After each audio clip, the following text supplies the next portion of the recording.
মুখা পিন্ধি ঘূৰিছে নেকি গৌৰৱ গগৈ কেইটামান প্ৰশ্নৰ পৰা কিয় পলাই ফুৰিছে গৌৰৱ গগৈ নে গৌৰৱ গগৈ অসমৰ ৰাইজক বনাই আছে মূৰ্খ গৌৰৱ গগৈলৈ কেইটামান মুকলি প্ৰশ্ন উত্তৰ দিবই লাগিব বুলি কথা নাই কিন্তু যদি দিয়ে আপোনাৰো ভাল ৰাইজৰ ভাল মানিলো 10 সেপ্টেম্বৰত মুখ্যমন্ত্ৰী আমাক সেইখন সিনেমা দেখাব নোৱাৰিলে যাৰ ট্ৰেইলাৰ দেখুৱাইছিল কিন্তু সেই বুলি আপুনি প্ৰশ্নমুক্ত হৈ পৰা বুলি ভবাটো ভুল প্ৰথম প্ৰশ্ন 10 সেপ্টেম্বৰৰ পাছতো আপুনি কিয় কোনো কথা স্পষ্ট কৰা নাই মুখ্যমন্ত্ৰীয়ে 10 সেপ্টেম্বৰত কি কয় তাৰ বাবেই তো অপেক্ষা কৰি আছিল আপুনি কিন্তু এতিয়াৰ নীৰৱতাৰ ৰহস্য কি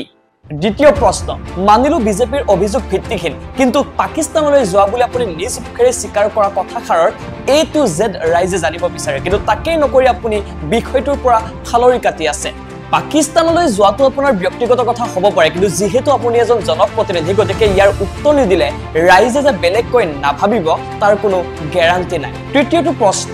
আপোনাৰ পৰিয়ালৰ সদস্যক আপুনি কোৰ নাগৰিকত্ব দিয়ে সেয়া আপোনাৰ একান্ত ব্যক্তিগত কথা আপোনাৰ দৰে হয়তো বহুত লোক আছে যাক উন্নত ৰাষ্ট্ৰৰ নাগৰিকত্ব দিলে নিশ্চয় নুৰুৱাকৈ নাথাকে হয়তো প্ৰকাশ নকৰে হিমানখিনিলৈ বুজিব পাৰিছো কিন্তু ঘুৰি ঘুৰি কথা পুনৰ একেটাই আপুনি সাধাৰণ মানুহ নহয় আপুনি জনপ্ৰতিনিধি গতিকে আপুনি জনাব লাগে যে কিহৰ বাবে আপুনি আপোনাৰ পৰিয়ালক ভাৰতীয় নাগৰিকত্ব দিবলৈ সক্ষম হোৱা নাই বা লবলৈ সৈমান কৰিব পৰা নাই আৰু এই কথাটো এজন ভাৰতীয় নাগৰিকে ভাল পাব পৰা কথা হয় নে নহয় তাৰ পোনপটীয়া উত্তৰ দিয়ক যদি আপুনি সঁচাকৈ ৰাইজৰ নেতা